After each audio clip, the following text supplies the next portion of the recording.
Pernahkah Anda bayangkan sebuah pagi sibuk di Tel Aviv? Jalan tol layang utama, kebanggaan modernisasi Israel, tiba-tiba ambruk bagaikan domino. Ledakan beruntun menerangi langit, ratusan kendaraan terjebak, ribuan nyawa jadi taruhan. Dan semua ini bukan kecelakaan, melainkan serangan gabungan 4 negara Timur Tengah. Assalamualaikum warahmatullahi wabarakatuh. Halo sahabat kisah semuanya yang berbahagia. Semoga kita semua selalu diberikan kesehatan, lancaran rizki, dan dijauhkan dari segala musibah. Sebelum melanjut ke cerita menggetarkan kali ini, jangan lupa klik tombol subscribe, like, dan aktifkan lonceng notifikasinya ya. Tulis juga di kolom komentar pendapat Anda dan kota asal kalian, biar kita bisa saling sapa. Saya doakan yang tekan tombol like dan subscribe selalu diberi kesehatan, lancar rizkinya, dan selamat hidup dunia dan akhirat. Amin. Tel Aviv. Pagi itu terasa biasa saja. Matahari baru saja menembus langit biru, menyinari gedung-gedung kaca di pusat kota. Ribuan orang bergegas menuju tempat kerja, sekolah, dan aktivitas harian mereka. Jalan tol layang utama yang menghubungkan Tel Aviv dengan kawasan selatan tampak padat merayap. Kendaraan berjejer panjang, mobil sedan, bus kota, truk logistik, hingga sepeda motor yang sesekali menyelinap di celah sempit. Bagi warga Tel Aviv, tol layang itu bukan sekedar infrastruktur, ia simbol modernisasi, jalur cepat yang menjadi kebanggaan Israel. Dibangun dengan biaya miliaran dolar, tol ini sering dipamerkan sebagai bukti kemajuan teknologi konstruksi negara tersebut. Tak ada yang menduga, dalam hitungan menit, kebanggaan itu akan berubah menjadi kuburan massal. Sekitar pukul 7 waktu setempat, beberapa pengendara melihat cahaya aneh di langit timur. Awalnya, sebagian mengira itu kilatan matahari yang terpantul dari pesawat. Namun, hanya dalam detik berikutnya, suara gemuruh keras terdengar, diikuti getaran yang membuat kaca jendela gedung-gedung di sekitar retak halus. Orang-orang di jalan sempat menoleh ke atas, mencoba mencari sumber suara. Tiba-tiba, sebuah rudal balistik menghantam pilar utama tol. Ledakan pertama begitu dahsyat hingga guncangannya dirasakan hingga radius beberapa kilometer. Pilar setinggi puluhan meter itu retak seketika. Serpihan beton berjatuhan menimpa kendaraan di bawah. Jeritan pengemudi yang panik bercampur dengan suara klakson mobil yang terus berbunyi, menciptakan suasana kacau. Belum sempat warga memahami apa yang terjadi. Ledakan kedua menyusul. Kali ini lebih besar, menghantam bagian tengah bentangan tol. Beton yang kokoh itu roboh seperti potongan roti rapuh yang dipatahkan. Puluhan kendaraan yang berada tepat di atasnya ikut terjun bebas, menimpa mobil lain di bawah. Api segera menyambar dari tangki bensin yang pecah, menghasilkan asap hitam pekat membubung ke langit. Dalam hitungan menit, jalur sepanjang hampir 10 km hancur bagaikan domino. Potongan aspal bergelimpangan, kabel listrik terputus, dan percikan api menimbulkan kebakaran berantai. Orang-orang yang selamat berlari tunggang langgang, sebagian dengan tubuh terbakar, mencoba mencari jalan keluar dari reruntuhan. Namun kepanikan justru membuat mereka terjebak. Warga sekitar menggambarkan suasana itu seperti neraka di dunia. Suara tangisan, teriakan meminta tolong, dan sirene mobil alarm saling bersahutan. Anak kecil yang baru diantar sekolah menjerit ketakutan, sementara orang tua mencoba melindungi keluarganya dengan bersembunyi di balik puing. Mereka tidak tahu, serangan baru saja dimulai. Beberapa pengendara sempat mengeluarkan ponsel mereka untuk merekam kejadian. Video amatir memperlihatkan detik-detik mengerikan. Langit yang dipenuhi kilatan cahaya, suara ledakan menggelegar, dan jalan tol megah runtuh seakan tidak pernah berdiri kokoh sebelumnya. Rekaman itu dalam waktu singkat viral di media sosial, menjadi saksi mata digital dari tragedi besar ini. Di sisi lain kota, tim pemadam kebakaran menerima laporan beruntun tentang ledakan, namun akses menuju lokasi terhambat oleh macet total dan reruntuhan beton yang menutup jalur. Ambulans terjebak di jalan tak bisa menembus kepadatan, sementara itu warga sipil dengan tangan kosong berusaha menarik korban keluar dari mobil yang terbakar. Banyak yang hanya bisa menangis melihat keluarga atau teman mereka terjebak tanpa daya di bawah timbulan beton raksasa. Tak lama setelahnya, suara ledakan beruntun kembali terdengar. Rudal-rudal lain menghantam beberapa titik tambahan di sepanjang tol layang. Getaran semakin kuat, kaca gedung pecah, dan alarm mobil meraung di seluruh penjuru. Dari udara, Pemandangan tol itu tampak seperti ular beton yang patah menjadi potongan-potongan tak beraturan, dikelilingi api dan asap. Bagi warga Tel Aviv, hari itu bukan lagi hari kerja biasa. Dalam waktu singkat, kota mereka berubah jadi lautan api. Pagi yang biasanya penuh rutinitas dan hiruk-pikuk, berubah menjadi pagi penuh duka dan kematian. Mereka tidak hanya kehilangan jalan tol kebanggaan, tetapi juga ratusan nyawa dalam sekejap mata. Pagi itu, Israel menyadari satu hal. Mereka sedang menghadapi serangan besar yang terkoordinasi, bukan kecelakaan biasa, dan hancurnya tol layang di jam sibuk hanyalah awal dari tragedi yang lebih besar. Jika runtuhnya tol layang Tel Aviv sudah cukup mengejutkan, maka fakta yang terungkap beberapa jam setelahnya jauh lebih mencengangkan. Bukan sekadar ledakan acak atau serangan tunggal, tragedi itu ternyata adalah hasil dari operasi militer gabungan 4 negara sekaligus, Iran, Lebanon, Qatar, dan Yaman. Aliansi baru ini diumumkan hanya sehari sebelumnya sebagai respons atas agresi Israel ke Doha dan serangan ke Lebanon Selatan. Dan di pagi kelam itu, aliansi tersebut menunjukkan taringnya. Serangan dimulai dengan penuh kalkulasi. Rudal balistik jarak menengah diluncurkan dari wilayah Qatar, diarahkan ke pesisir Israel. Dalam koordinasi yang nyaris sempurna, pada saat yang sama, drone kamikaze diluncurkan dari Lebanon dan Yaman. Ratusan drone kecil, lincah, dan mematikan itu berterbangan memenuhi langit, menembus radar Israel yang biasanya disanjung sebagai salah satu yang tercanggih di dunia. Di balik layar, Iran memainkan peran kunci. Dengan satelit pengintai miliknya, Iran memberikan koordinat akurat kepada sekutu-sekutunya. Target tidak dipilih sembarangan. Jalur tol layang dipilih karena memiliki 2 fungsi vital, sebagai jalur transportasi utama dan sebagai simbol modernitas Tel Aviv. Menyerang di titik itu berarti melumpurkan infrastruktur sekaligus menghantam psikologi publik. Israel sesungguhnya sudah menyiapkan perisai kebanggaannya, Iron Dome. Sistem pertahanan udara yang menelan biaya miliaran dolar ini dirancang untuk mencegat roket dan rudal jarak pendek. Namun pagi itu, Iron Dome seperti payung bocor di tengah badai. Jumlah proyektil yang ditembakkan musuh terlalu banyak, jauh melebihi kapasitas intersepsinya. Rudal datang bertubi-tubi, drone menyerang dari berbagai arah, dan sistem elektronik kewalahan membaca sinyal yang saling tumpang tindih. Akibatnya, hanya sebagian kecil ancaman yang berhasil dihancurkan di udara. Sisanya meluncur bebas, menghantam sasaran dengan presisi mematikan. Pilar-pilar tol layang jadi korban utama, seolah sudah dipetakan dengan detail sebelumnya. Analisis militer belakangan menyebutkan bahwa setidaknya 40% dari total proyektil berhasil lolos dari sistem pertahanan, angka yang cukup untuk menciptakan kehancuran skala besar. Bagi aliansi 4 negara itu, serangan ini bukan sekadar unjuk kekuatan. Mereka ingin mengirim pesan yang jelas. Israel tidak lagi berhadapan dengan satu musuh tunggal, melainkan sebuah blok kekuatan baru yang solid dan kompak. Pesan itu berhasil tersampaikan dengan cara paling brutal.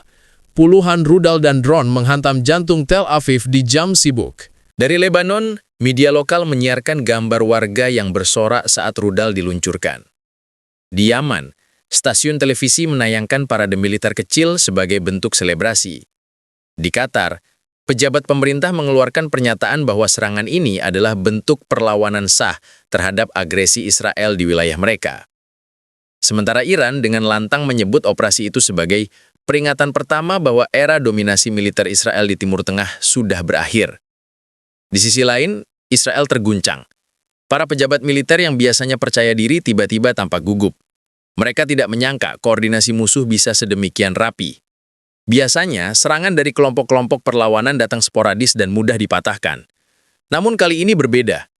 Serangan berlangsung cepat, masif, dan penuh strategi. Sementara itu, warga Tel Aviv hanya bisa bertanya-tanya, bagaimana mungkin sebuah aliansi baru yang bahkan belum genap seminggu terbentuk bisa melancarkan serangan sebesar ini? Banyak yang meyakini, operasi ini sudah dipersiapkan jauh sebelum Israel melancarkan agresi ke Doha. Serangan ke Qatar dan Lebanon hanya menjadi pemicu yang mempercepat tombol eksekusi.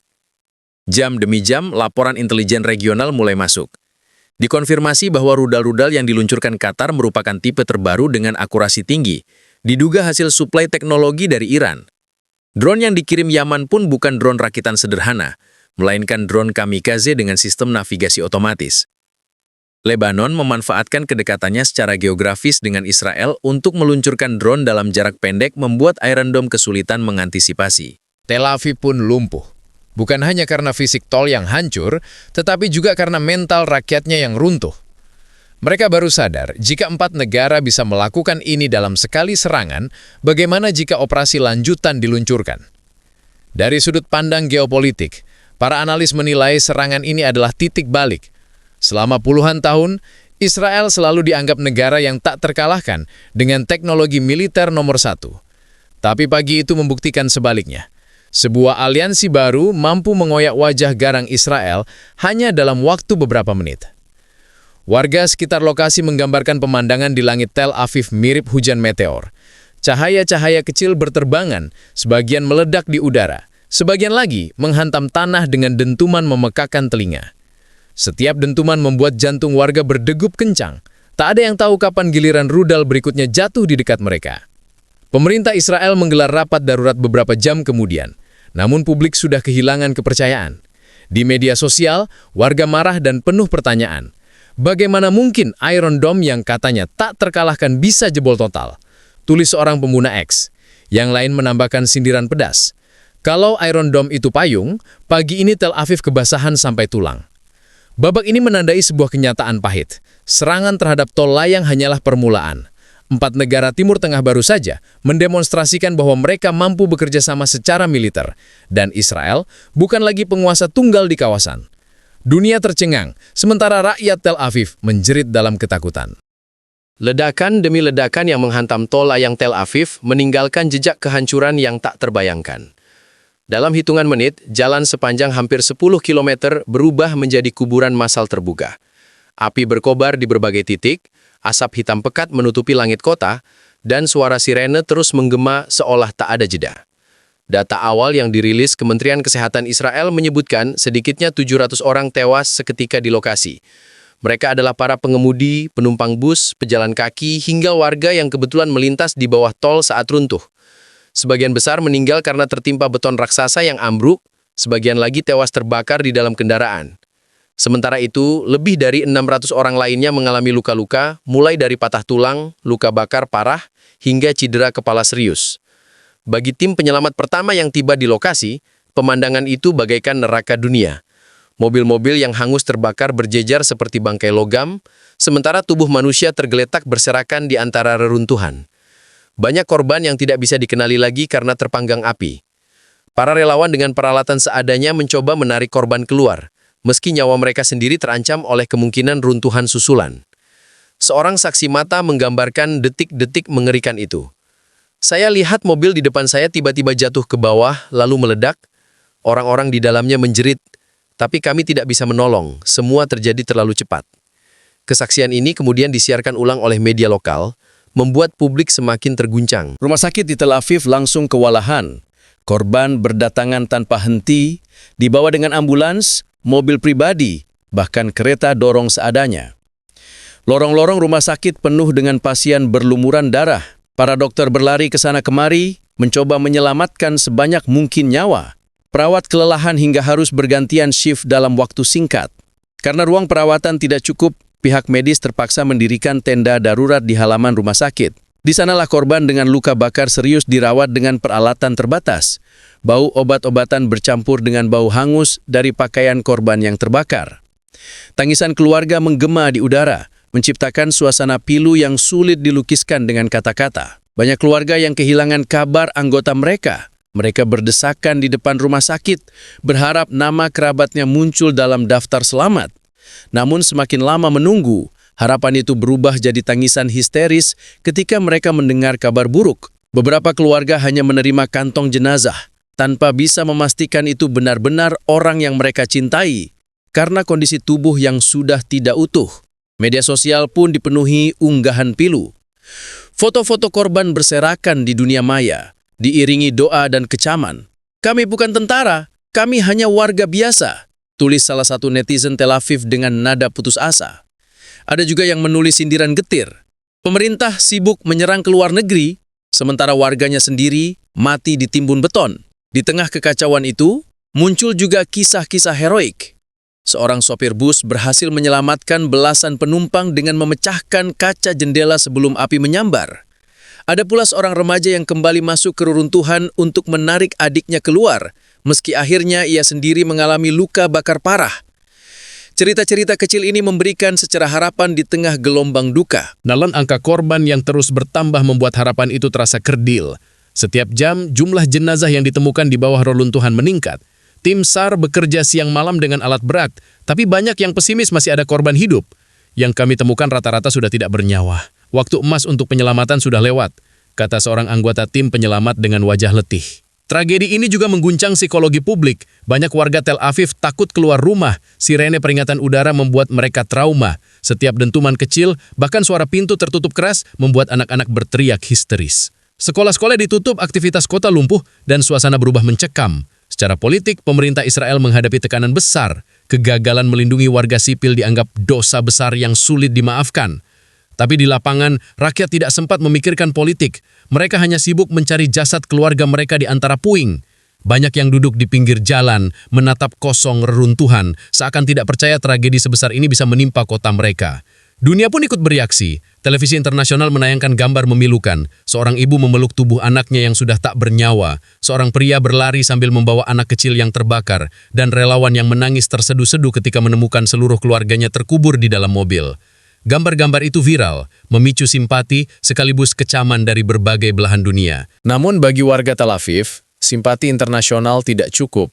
Mereka butuh jawaban, butuh perlindungan, dan yang paling penting, butuh jaminan bahwa tragedi serupa tidak akan terulang. Sayangnya, pagi berdarah itu justru menegaskan bahwa sistem pertahanan dan kesiapan pemerintah mereka sangat rapuh. Hari itu, ratusan nyawa melayang bukan karena bencana alam, tapi karena kelalaian dan kesombongan. Mereka menjadi korban dari permainan geopolitik besar yang tidak pernah mereka pilih. Jalan tol yang seharusnya mengantar mereka ke tempat kerja berubah menjadi jalan terakhir menuju kematian. Dan di balik setiap angka korban yang dilaporkan, ada kisah manusia yang hilang, ada keluarga yang hancur, ada masa depan yang terenggut. Babak ketiga tragedi Tel Aviv ini adalah pengingat pahit. Di tengah konflik antar negara, yang paling menderita selalu rakyat kecil yang tak punya daya. Hancurnya tol layang di Tel Aviv bukan hanya tragedi kemanusiaan. Serangan itu juga langsung menghantam jantung ekonomi Israel. Tol layang tersebut adalah jalur vital distribusi logistik yang menghubungkan pusat kota dengan kawasan industri di selatan dan pelabuhan besar di pesisir. Begitu jalur sepanjang hampir 10 km itu runtuh, sistem transportasi seolah lumpuh total. Truk-truk pengangkut barang terjebak di reruntuhan, kontainer berisi bahan pangan, obat-obatan, dan material industri tertunda masuk ke kota. Gudang-gudang di sekitar pelabuhan pun menumpuk karena arus keluar masuk barang macet.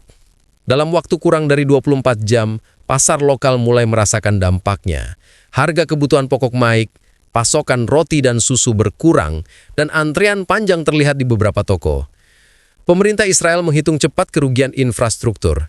Hanya untuk membangun kembali jalur tol layang itu, dibutuhkan waktu bertahun-tahun, dengan biaya yang diperkirakan mencapai 150 triliun rupiah. Namun para pengamat ekonomi menilai angka itu hanyalah puncak gunung es. Efek domino dari macetnya jalur distribusi bisa meluas ke berbagai sektor, energi, perdagangan, hingga militer. Industri ekspor-impor, yang menjadi salah satu urat nadi ekonomi Israel, langsung terpukul. Kapal-kapal kargo menunda bongkar muat karena akses darat ke gudang utama terputus. Investor asing mulai ragu menanam modal, khawatir keamanan di Tel Aviv tak lagi bisa dijamin. Beberapa perusahaan multinasional bahkan dilaporkan mengevakuasi stafnya keluar dari Israel untuk sementara waktu. Lebih jauh lagi, pasar global ikut bergetar. Berita runtuhnya tol layang itu memicu lonjakan harga minyak dunia. Investor takut aliansi baru Timur Tengah akan memperluas konflik ke jalur distribusi energi global.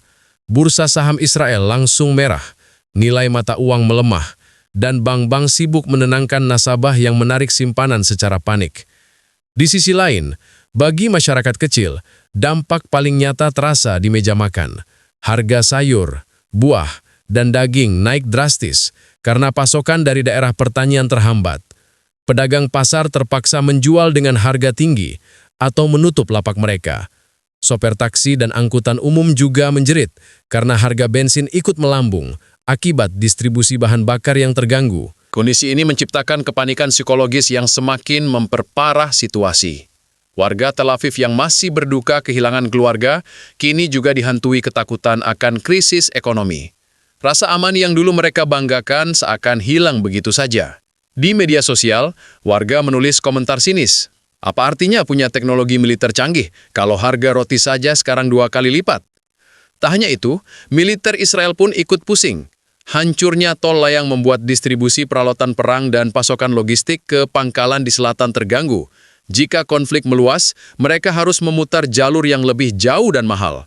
Artinya, biaya operasi militer melonjak sementara kepercayaan publik terhadap kemampuan pertahanan negara justru merosot tajam. Beberapa analis luar negeri bahkan menyebut serangan ke tol layang Tel Aviv sebagai serangan paling mahal dalam sejarah modern Israel. Tidak hanya memakan korban jiwa besar, tetapi juga merobek kantong negara hingga triliunan rupiah. Bahkan ada yang menyebut kerugian itu setara dengan biaya perang 1 tahun penuh di Gaza. Situasi ini semakin mempermalukan pemerintah Israel. Media internasional ramai menyoroti bagaimana sebuah negara yang selama ini disebut macan ekonomi regional bisa kelimpungan hanya karena satu jalur transportasi hancur.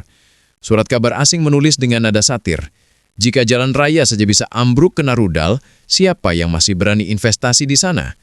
Tak pelak, citra Israel sebagai pusat bisnis dan teknologi mulai runtuh. Banyak pengusaha lokal takut usahanya gulung tikar jika pasokan barang terus tersendat. Beberapa restoran di Tel Aviv bahkan menutup pintu karena kehabisan bahan baku. Perusahaan-perusahaan rintisan yang biasanya bangga dengan label Tel Aviv, Silicon Valley of the Middle East, kini menghadapi kenyataan pahit. Tanpa logistik, teknologi hanyalah ilusi. Di level internasional, dampak ekonomi serangan ini menimbulkan diskusi panas. Sebagian pakar menilai aliansi Iran, Lebanon, Qatar, dan Yaman sengaja memilih target infrastruktur vital agar efeknya lebih terasa. Mereka tidak hanya ingin melukai militer Israel, tetapi juga menghancurkan pilar ekonomi yang menopang negara itu. Strategi ini terbukti berhasil. Hanya dengan menghancurkan satu tol layang, mereka mampu mengguncang seluruh sistem. Hari itu, Israel tidak hanya kehilangan ratusan nyawa, tapi juga kehilangan kepercayaan publik global. Investor ragu, masyarakat panik, dan pemerintah kelimpungan mencari solusi. Semua terjadi dalam waktu yang sangat singkat, seakan ekonomi Israel runtuh secepat tol layangnya ambruk. Jika runtuhnya tol layang sudah cukup menghancurkan fisik dan ekonomi Tel Aviv, maka efek politiknya jauh lebih memalukan. Dalam waktu singkat, pemerintah Israel dihujani kritik pedas, baik dari rakyatnya sendiri maupun dari oposisi di parlemen. Situasi yang awalnya dianggap bisa ditangani dengan konferensi pers, ternyata berubah menjadi krisis kepercayaan nasional. Media lokal menyoroti betapa lambatnya evakuasi korban. Video-video amatir yang beredar di media sosial memperlihatkan warga sipil dengan tangan kosong berusaha menyingkirkan beton demi menyelamatkan korban. Sementara, tim penyelamat resmi baru datang berjam-jam kemudian. Bahkan ada yang menyindir, katanya tentara elit, tapi pas dibutuhkan malah datanya telat, kayak driver ojek online yang salah alamat. Sindiran itu viral, menambah rasa malu pemerintah di mata rakyatnya sendiri. Kemarahan publik semakin membesar ketika fakta lain terungkap. Iron Dome, sistem pertahanan udara kebanggaan Israel, gagal total. Padahal selama ini pemerintah sering menyombongkan bahwa tidak ada rudal musuh yang bisa menembus perisai mereka. Namun kenyataannya, ratusan rudal dan drone kamikaze masuk tanpa perlawanan berarti. Seorang analis militer independen bahkan melontarkan komentar tajam di televisi internasional. Kalau Iron Dome itu payung, maka pagi itu Tel Aviv kehujanan sampai kuyup karena payungnya bocor di semua sisi. Kalimat itu segera jadi bahan olok-olok netizen, membuat reputasi Israel semakin anjlok. Oposisi di parlemen pun tidak tinggal diam. Mereka menuding pemerintahan terlalu sibuk dengan operasi militer di luar negeri, terutama di Qatar dan Lebanon, hingga melupakan keamanan dalam negeri. Mereka sibuk cari gara-gara ke luar negeri, sekarang rumah sendiri yang terbakar, kata seorang politisi oposisi dengan nada tajam. Ucapan itu viral di media sosial, membuat pemerintah makin terpojok. Sementara itu, rapat darurat Kabinet Keamanan yang digelar Perdana Menteri berujung kacau. Bocoran media menyebut suasana rapat penuh teriakan, saling menyalahkan antar pejabat militer tanpa ada solusi nyata. Beberapa wartawan menggambarkan rapat itu sebagai panik massal yang tidak menghasilkan keputusan konkret selain janji penyelidikan. Di jalanan, kemarahan rakyat berubah menjadi demonstrasi kecil-kecilan. Warga Tel Aviv yang kehilangan keluarga turun ke jalan membawa poster bertuliskan, "Kami mati, kalian debat." Ada juga yang berteriak, kalau keamanan negara dipegang orang ceroboh, jangan heran kalau negara jadi taman bermain rudal. Suasana protes ini memperlihatkan betapa besar jurang antara rakyat dan pemerintah setelah tragedi. Media internasional ikut menyorot dengan tajam.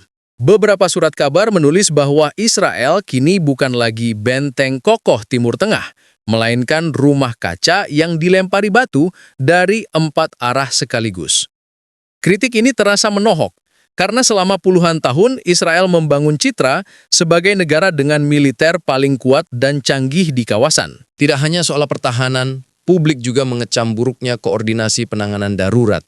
Banyak korban meninggal bukan karena ledakan langsung, melainkan karena terlambat dievakuasi. Ambulans macet, mobil pemadam kebakaran tidak bisa masuk, dan pasukan keamanan sibuk menutup jalan daripada membuka akses. Semua kesalahan itu menjadi bahan bakar bagi amarah rakyat. Akibatnya, kepercayaan publik terhadap pemerintah runtuh drastis. Rakyat merasa dikhianati karena pemerintah yang seharusnya melindungi justru gagal di saat paling genting. Mereka mempertanyakan, untuk apa pajak yang begitu besar dikumpulkan kalau pada akhirnya rakyat harus mengevakuasi korban dengan tangan kosong? Runtuhnya tol layang Tel Aviv akibat serangan gabungan 4 negara bukan sekadar tragedi lokal. Dunia langsung merespons karena peristiwa ini dianggap sebagai titik balik penting dalam geopolitik Timur Tengah. Apa yang awalnya terlihat sebagai serangan terbatas, kini menjelma jadi simbol keruntuhan dominasi Israel di kawasan. Reaksi pertama datang dari sekutu dekat Israel. Amerika Serikat buru-buru mengeluarkan pernyataan resmi, menyatakan keprihatinan mendalam dan menjanjikan bantuan militer tambahan. Namun nada yang biasanya lantang terdengar lebih dingin kali ini. Banyak pengamat menilai Washington berhati-hati, takut terseret lebih jauh ke konflik yang bisa memicu perang regional. Uni Eropa pun memilih kalimat diplomatis, menyerukan deeskalasi dan dialog. Di balik kata-kata lembut itu, jelas terlihat bahwa dukungan politik terhadap Israel tidak lagi sekuat dulu. Sebaliknya, negara-negara Timur Tengah justru merayakan serangan ini. Media di Iran, Lebanon, Yaman, dan Qatar menayangkan gambar runtuhnya tol layang dengan judul besar, "Inilah harga dari arogansi Tel Aviv." Bagi mereka, serangan ini adalah bukti bahwa Israel tidak kebal, bahwa negara yang selama ini menyombongkan teknologi militernya bisa dilumpuhkan dalam hitungan menit. Dukungan moral pun mengalir deras, memperkuat legitimasi aliansi baru ini di mata dunia Arab. Di forum internasional, Israel juga semakin terpojok. Dewan Keamanan PBB menggelar sidang darurat. Delegasi Israel berusaha menggambarkan negaranya sebagai korban terorisme lintas batas. Namun banyak perwakilan negara lain justru menyinggung agresi militer Israel ke Qatar dan Lebanon Selatan yang menjadi pemicu serangan balasan ini. Salah satu diplomat bahkan melontarkan kalimat dingin, "Anda tidak bisa menyalakan api di rumah tetangga, lalu marah ketika rumah Anda sendiri terbakar." Kalimat itu disambut tepuk tangan. Sebuah momen langka yang mempermalukan Israel di forum dunia. Dampak global juga terasa di sektor ekonomi. Pasar energi dunia langsung bergejolak. Harga minyak melonjak tajam karena investor takut konflik ini akan meluas hingga mengganggu jalur distribusi minyak internasional. Bursa saham di beberapa negara ikut goyah. Namun, yang paling terpukul tetap Israel. Citra mereka sebagai negara aman untuk investasi hancur seketika. Beberapa media bisnis internasional menulis satir, siapa yang mau investasi di negara yang jalan rayanya saja bisa ambruk kena rudal? Di media sosial, opini publik dunia terbelah. Netizen dari negara-negara Timur Tengah ramai-ramai merayakan serangan ini, menyebutnya kemenangan moral atas Israel. Sementara warganet pro-Israel mencoba menggiring narasi bahwa negara mereka adalah korban. Perdebatan sengit pun mewarnai jagat maya, seringkali berakhir dengan sindiran tajam. Salah satu komentar yang viral berbunyi, kalau Israel ngaku korban, ya korban kesombongan sendiri. Namun yang paling menghantam Israel bukan sekedar kerugian materi atau tekanan politik. Yang lebih memukul adalah keruntuhan citra militer mereka. Selama puluhan tahun, Israel dikenal dengan aura tak terkalahkan, diperkuat oleh teknologi canggih seperti Iron Dome. Tetapi pagi itu di Tel Aviv, dunia menyaksikan kelemahan mereka secara langsung. Iron Dome, yang digadang-gadang sebagai benteng udara, roboh di hadapan hujan rudal dan drone. Bagi rakyat Israel sendiri, pukulan moral itu lebih berat daripada kehilangan tol layang. Mereka merasa telanjang di hadapan dunia, sadar bahwa musuh-musuh mereka kini punya keberanian baru.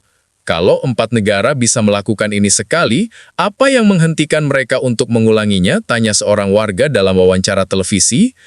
Pertanyaan itu mencerminkan ketakutan kolektif yang belum tentu bisa dihapus dengan janji-janji pemerintah. Di level geopolitik, analis menyebut peristiwa ini sebagai akhir dari era dominasi Israel. Dulu, Israel suka pamer otot militernya, menggertak tetangga dengan kekuatan udara. Tapi serangan ini membuktikan bahwa otot itu hanya ilusi, atau seperti kata seorang analis dengan nada satir, selama ini Israel pamer otot hasil Photoshop. Sekali dihantam langsung robek. Bagi aliansi baru Iran, Lebanon, Qatar, dan Yaman, serangan ini adalah deklarasi. Mereka mampu bekerja sama secara efektif melawan musuh bersama. Dunia kini memandang blok tersebut sebagai ancaman nyata, bukan sekedar koalisi simbolis. Ke depan, konflik di Timur Tengah diprediksi akan semakin sulit diprediksi, karena keseimbangan kekuatan telah berubah. Tragedi tol layang Tel Aviv akhirnya tercatat bukan hanya sebagai bencana infrastruktur, tapi juga sebagai pukulan strategis yang mengubah peta politik kawasan. Israel tidak lagi dipandang sebagai macan Timur Tengah, melainkan kucing basah yang terjebak badai rudal. Sebuah tragedi besar mengguncang Tel Aviv ketika tol layang utama kota itu runtuh akibat serangan gabungan 4 negara, Iran, Lebanon, Qatar, dan Yaman. Serangan terkoordinasi ini dilancarkan sebagai balasan atas operasi militer Israel ke Doha dan Lebanon Selatan. Pagi yang awalnya biasa berubah jadi neraka. Rudal balistik dan drone kamikaze menghantam pilar-pilar tol saat jam sibuk, membuat jalur sepanjang 10 km roboh seperti domino. Ratusan kendaraan terjebak, ledakan beruntun menciptakan api besar dan kepanikan meluas. Korban jiwa sangat besar. Sedikitnya 700 orang tewas, lebih dari 600 luka berat dan ringan. Rumah sakit penuh sesak hingga mendirikan tenda darurat. Tangisan keluarga korban, keterlambatan evakuasi, serta video-video pilu yang viral di media sosial membuat suasana semakin mencekam. Dampak ekonomi pun langsung terasa. Hancurnya tol layang memutus rantai distribusi logistik, harga pangan melonjak, perdagangan terganggu, dan kerugian ditaksir mencapai 150 triliun rupiah. Investor asing panik, pasar global bergojolak, dan citra Israel sebagai negara aman untuk bisnis runtuh. Secara politik, pemerintah Israel dihujani kritik pedas. Iron Dome gagal total, evakuasi kacau, dan rapat darurat kabinet berakhir tanpa solusi. Oposisi menuding pemerintah terlalu sibuk cari gara-gara keluar negeri hingga melupakan rakyat sendiri. Protes rakyat pun bermunculan, mempermalukan pemerintah di mata dunia. Dunia internasional ikut bereaksi. Amerika Serikat dan Uni Eropa memberi dukungan hangat-hangat kuku, sementara negara-negara Timur Tengah justru merayakan serangan ini sebagai kemenangan moral. Di PBB, Israel bahkan dipermalukan oleh komentar dingin. Anda menyalakan api di rumah tetangga, lalu marah ketika rumah Anda sendiri terbakar. Akhirnya, tragedi ini menjadi titik balik sejarah. Israel yang selama ini dianggap tak terkalahkan, kini terlihat rapuh. Aliansi baru Timur Tengah berhasil menunjukkan kekuatan mereka, dan dunia mulai melihat bahwa dominasi Israel di kawasan sudah runtuh, bersama robohnya tol layang kebanggaan Tel Aviv. Sahabat kisah, tragedi di Tel Aviv ini memberikan pelajaran pahit. Sekuat apapun sebuah negara menyombongkan teknologi militernya, tetap ada titik rapuh yang bisa membuatnya jatuh dalam hitungan menit. Kalau menurut kalian, apakah serangan ini akan menjadi awal dari perang besar di Timur Tengah? Tulis pendapat kalian di kolom komentar ya. Jangan lupa subscribe dan like agar channel ini makin semangat menghadirkan kisah-kisah terbaru. Semoga kita selalu dilindungi Allah Subhanahu wa Ta'ala, diberikan kesehatan, rezeki lancar, dan dijauhkan dari segala mara bahaya. Wassalamualaikum warahmatullahi wabarakatuh.